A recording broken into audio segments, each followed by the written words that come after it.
C'est pour moi vraiment un honneur d'être ici.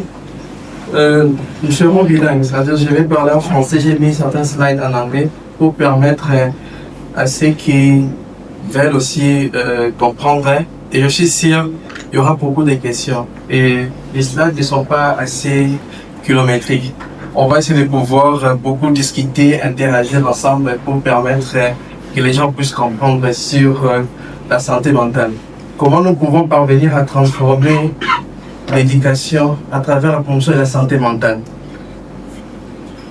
J'ai toujours été parmi des personnes qui croient que l'éducation en aire du Congo doit être réformée.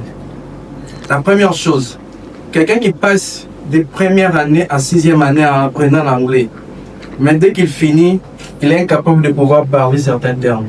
Vous êtes d'accord avec moi? Oui. Mais si quelqu'un part dans un centre, que ce soit Cali, que ce soit n'importe quel centre, pendant un certain délai, vous vous rendez compte que quelqu'un peut exprimer la communication. La question est de savoir qu'est-ce qui se passe à ce niveau-là. Je donne seulement l'exemple pour moi, médecine. Quand je suis arrivé en Inde pour ma spécialisation, les gens se moquaient de moi, tous mes collègues. Je disais, on apprenait la biologie végétale. Il me dit, toi tu fais la médecine humaine, pourquoi tu peux apprendre la biologie végétale? Des fois les gens se moquaient de moi. Des fois d'autres personnes se disaient, vous avez fini, vous avez pris les français, mais à G1 médecine, vous devez encore apprendre l'expression orale et écrite. Qu'est-ce qui se passe? Vous voyez, la méthode qui a été imposée, qui a été développée, ne nous permet pas de pouvoir évoluer.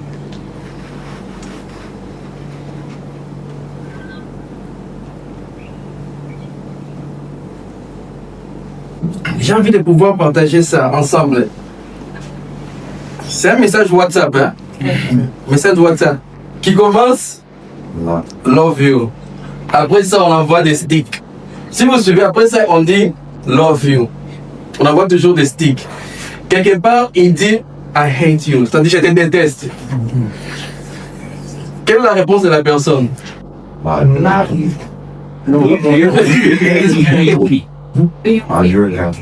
Pourquoi la personne n'a pas vu toutes les bonnes choses? Elle voit seulement cette partie ici.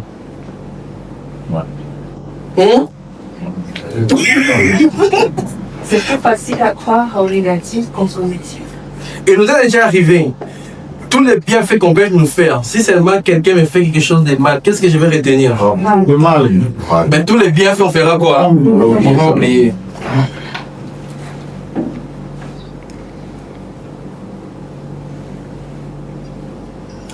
N'oubliez pas, quel que soit le moment le plus difficile de votre vie, vous devez toujours vous souvenir la raison pour laquelle vous êtes enseignant.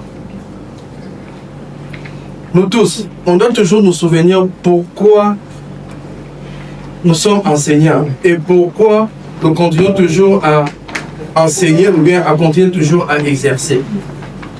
Il peut y avoir des moments très difficiles dans notre vie, mais n'oubliez jamais pourquoi nous sommes devenus enseignants. La santé mentale. À chaque fois quand je parle de la santé mentale, les gens disent toujours que santé mentale égale folie. C'est ça, j'espère aussi beaucoup d'entre vous, c'est ça l'idée. Quand on parle de santé mentale, les gens pensent que santé mentale égale folie. Moi, des fois, quand je me présente santé mentale, on me dit, attends, c'est qu'il y a la spécialiste de Kaladini, il y a ma pouma. Mais c'est quoi la définition de la santé mentale? La santé mentale, c'est le fait d'être résilient. La santé mentale, c'est notre bien-être. C'est ça la définition de la santé mentale. Vous devez retenir que nous avons des types de santé mentale. On peut avoir une santé mentale positive ou bien une santé mentale négative. Les personnes qui sont résilientes, les personnes qui savent bien communiquer. Quand je parle de la communication, on peut se retrouver ici parmi des professeurs, mais il y a toujours un professeur qui crée toujours des problèmes à tout le monde. Il est là ici. Non. Mais il y a toujours un professeur qui crée toujours des problèmes à tout le monde. Ça, c'est... Ou bien, il y a quelqu'un au niveau de la communauté, lui, c'est le problème. Même si on doit être amis, il va toujours penser que c'est moi le mauvais. Quand on part de l'autre côté, il pensera toujours que c'est la mauvaise personne. Ça, ce sont des personnes qui ont une santé mentale négative. La santé mentale négative, c'est le contraire de la santé mentale qui est positive. Beaucoup d'entre nous, nous devons plutôt prioriser, donner l'expertise à ce qu'on appelle avoir une santé mentale positive. La santé mentale, c'est vraiment ce qu'on appelle le fondement de l'apprentissage. Pour pouvoir apprendre, pour pouvoir être connecté, pour pouvoir développer certaines capacités, c'est la santé mentale. Et retenez, nos classes ne sont pas seulement des endroits académiques, mais plutôt ce sont des écosystèmes où les enfants ou des personnes peuvent développer de manière émotionnelle ou bien psychologique. Ça, c'est quelque chose de très important. À chaque fois que vous prenez la parole de pouvoir enseigner un enfant ou bien partager certaines informations, retenez que la classe n'est pas seulement un espace académique que je dois venir enseigner et puis partir. Non. Et quelle est notre mission? La mission actuelle, c'est comment aider des élèves, comment aider des enfants à parvenir à développer leur intelligence. Quand on parle de la cognitivité, c'est simplement l'intelligence. Et comment ces personnes peuvent aussi être émotionnellement entourées et puis connectées à travers tout ce qui se passe. Quand vous regardez le cerveau, j'aime beaucoup le cerveau, c'est mon domaine, je suis passionné de ça et tout ce que je présente, j'aime toujours ces images. Comment l'enseignement? Vous devez comprendre que l'enseignement a un impact direct au développement de l'enfant. Et comment les différentes méthodes impactent positivement ou bien négativement l'enfant. La première chose, au niveau du cerveau, on a ce qu'on appelle la neuroplasticité. La neuroplasticité, c'est quoi? C'est juste le mécanisme que le cerveau permet de pouvoir s'adapter ainsi que de se connecter. Au niveau de cette neuroplasticité, ça ne vient rien que quand il y a ce qu'on appelle des expériences positives. Si vous développez des expériences positives à travers les personnes que vous enseignez, ça développe ce qu'on appelle la neuroplasticité, qui est rien d'autre que la forme d'adaptabilité des cellules nerveuses. Je vous donne trois choses. Nous avons les cellules nerveuses qu'on appelle les neurones, nous avons les cellules de l'aigle, qu'on appelle la rétine, et puis les cellules de la colonne ici. Ce sont les trois cellules. Il n'y a pas de régénérescence. Quand on parle de régénérescence, vous voyez ici, je suis blessé ici. Dès qu'il y a une peau, après certains moments, il y aura cicatrisation et puis tout va revenir à la normale. Si les cellules du cerveau est abîmée, c'est abîmé. Il faut permettre, je vais vous expliquer l'autre slide, il faut permettre à d'autres cellules tout autour de développer cette neuroplasticité pour reprendre certaines fonctionnalités. Et ça ne peut que développer cette neuroplasticité si elle se masse rien que les expériences positives. Vous connaissez le mythe bantou. Le mythe bantou nous dit, si vous trouvez une femme laide, qu'est-ce qui se passe? Il faut l'épouser. Pourquoi? Parce qu'il n'y a pas de régénérescence au niveau de la cellule de rétine. Nous nous retrouvons ici. Si directement, quand il y aura ce qu'on appelle, on commence à tirer ici, c'est-à-dire quelqu'un, des gangsters commencent à tirer ici, qu'est-ce qui se passera? On va fuir. Peut-être moi, il sera la première personne de fuir ici. Qu'est-ce qui se passe? Nous avons ici ce qu'on appelle le stress ainsi que le cortisol. La cortisol fait partie des hormones. Au fur et à mesure que nous sommes stressés, ça augmente dans l'organisme. Et cette hormone-là, qu'est-ce qui se passe? L'hormone bloque la mémoire ou bien certaines fonctions cognitives pour permettre à quelqu'un de pouvoir apprendre ou bien développer quelque chose. Vous êtes déjà arrivé, vous aviez peur, même si quelque chose est passé là, vous oubliez exactement ce qui s'est passé ou bien ce qui s'est déroulé. Parce que c'est ce qui se passe au niveau du cerveau. Dès que le taux de stress est tellement élevé qu'on appelle cette hormone, la cortisol, est élevé, vous allez remarquer que ça handicape totalement la mémoire. Et pour que les personnes ou bien les enfants que vous enseignez puissent apprendre, ça sera très difficile. L'autre chose très importante, on a ce qu'on appelle l'ocytocine. L'ocytocine fait partie de l'hormone d'engagement qui permet aux gens de développer cette confiance comme les enfants. Vous pouvez avec les enfants, vous pouvez prendre un enfant, vous le jetez au-dessus. Qu'est-ce qui se passe? L'enfant sait que son père va les retenir. C'est cette confiance-là. Et pour que les enfants puissent beaucoup apprendre, c'est au niveau de ces différentes relations. Si les enfants ne développent pas cette confidentialité ou bien cette confiance ensemble, c'est très très difficile.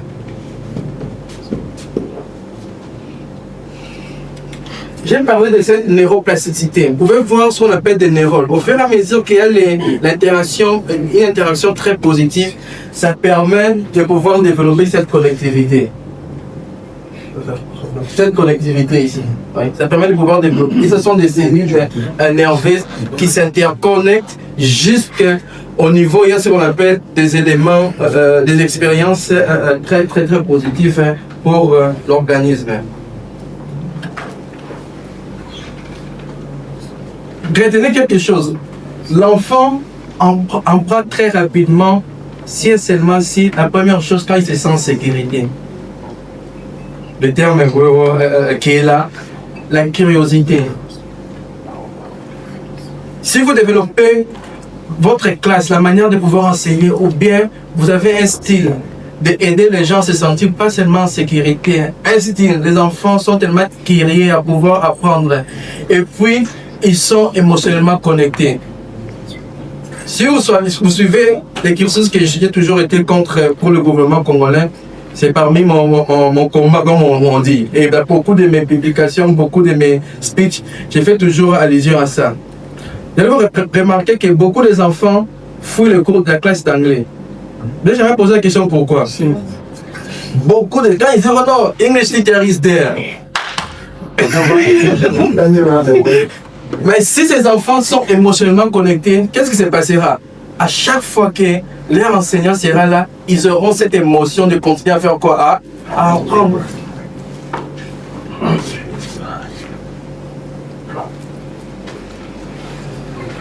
Nous avons des grandes régions. La première région ici, l'hippocampe, cette partie ici.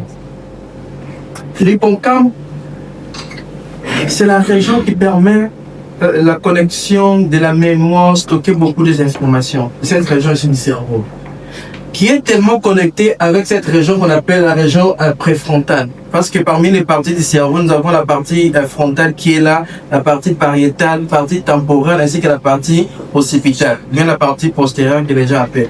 Et cette partie préfrontale, c'est la partie qui contrôle notre comportement, même notre curiosité. Et qu'est-ce qui se passe? Au fur et à mesure qu'on stimule avec certaines activités qu'on appelle des activités positives, il y a une très grande connexion entre ces deux régions. L'objectif d'aujourd'hui, c'était de démontrer à quel point la relation entre enseignant et élève est tellement très importante. Si nous voulons parvenir à changer la méthodologie ou bien parvenir à changer cette relation. Quelle est la vision? La vision, vraiment, c'est de pouvoir permettre à développer un engagement tellement, comme j'ai dit, positif à travers tout ce que nous faisons, pas seulement à travers la classe, mais tout ce que nous faisons, un engagement très positif qui va permettre aux enfants de développer la curiosité ainsi que la joie d'apprendre. Posez-vous la question, à chaque fois que je suis là, est-ce que j'ai la joie d'apprendre ou pas?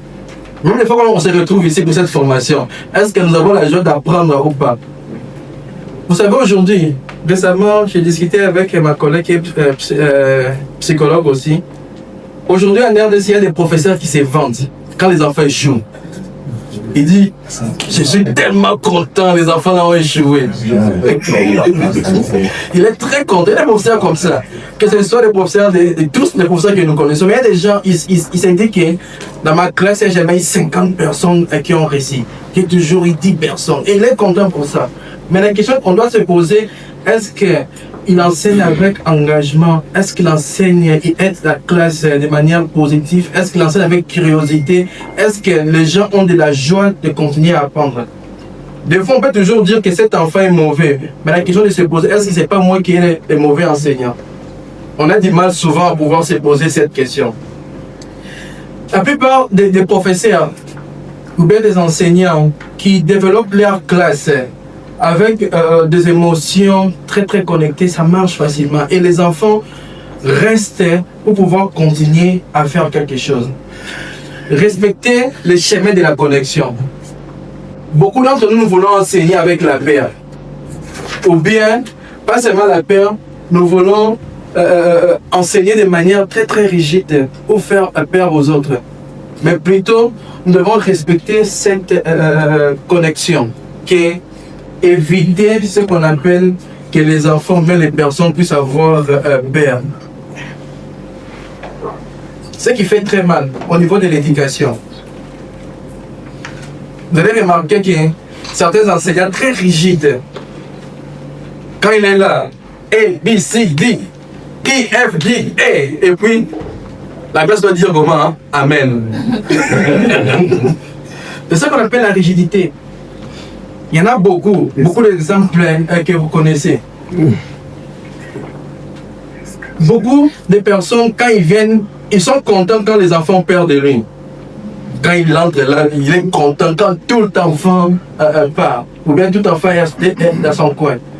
Mais nous oublions que cette honte, la peur, supprime la créativité.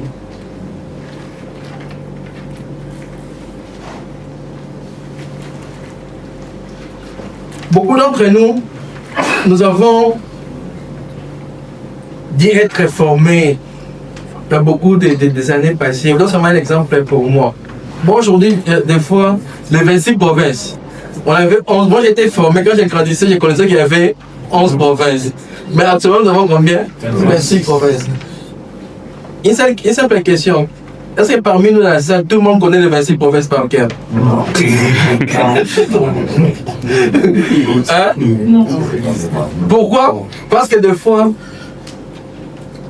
nous avons été formés dans un système traditionnel. Quand il dit un système traditionnel, nous sommes incapables de pouvoir s'adapter.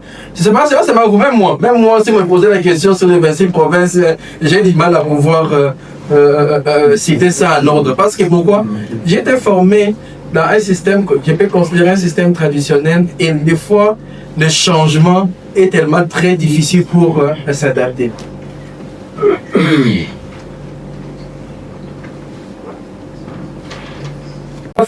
Je voulais montrer à quel point la nouvelle méthode d'enseignement est tellement très différente et comment chaque élément spécifique permet que nous puissions atteindre des objectifs pour ces enfants. Le premier principe, beaucoup de parents ont parlé de cette sécurité émotionnelle. Si ton enfant, ou bien dans ta classe, les enfants ont cette sécurité émotionnelle, regardez ce qui se passe au niveau de son cerveau. C'est simple. Il y a ce qu'on appelle la baisse de cette hormone qu'on appelle la cortisone. Et pas seulement l'hormone cortisone, qui est l'hormone de stress, qui va baisser. À même moment, l'hormone de la confiance qu'on appelle l'ocytocine fera quoi? Augmenter. Et vous allez remarquer que vos enfants, à chaque fois que le professeur est là, il ne sera jamais inquiet. Les enfants savent que même s'il y a quelque chose qu'ils n'arrivent pas à faire, mais il a toujours confiance. Beaucoup d'entre nous n'avons pas confiance en nos élèves.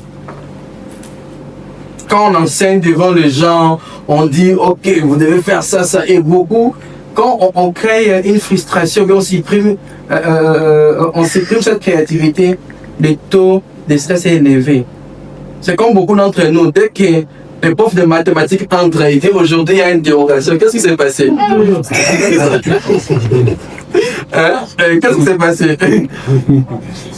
Détester. Hein? Des réactions positives, tout ça. Ça active ce qu'on appelle les centres de récompense. Au fur et à mesure que les enfants se sentent vraiment en confiance avec leurs enseignants, ils seront capables de pouvoir poser des questions à tout moment. Et qu'est-ce qui va développer à ces enfants? C'est la résilience et la confiance en soi. Et même si j'ai donné une mauvaise réponse, le professeur aura toujours confiance en moi. Nous avons des classes qui sont tellement rigides. Des fois, on ne crée jamais de méthodes pour implémenter la classe avec des joies. Et ça, c'est un élément très compliqué. Et vraiment, ce qui se passe ici. Nous avons des classes, quand on commence à enseigner, on veut vraiment finir les éléments qui nous ont été assignés. Mais on oublie quel type de méthodologie qu'on utilise pour rendre la classe joyeuse. Au fur et à mesure, votre classe est joyeuse. Qu'est-ce qui se passe au cerveau de chaque élève? Nous avons ce qu'on appelle l'augmentation de la dopamine. La dopamine fait partie des hormones qui boostent l'énergie. Et à même moment, vous allez remarquer que votre classe est tellement, comment? être motivé. Augmenter et puis de l'énergie dans votre classe.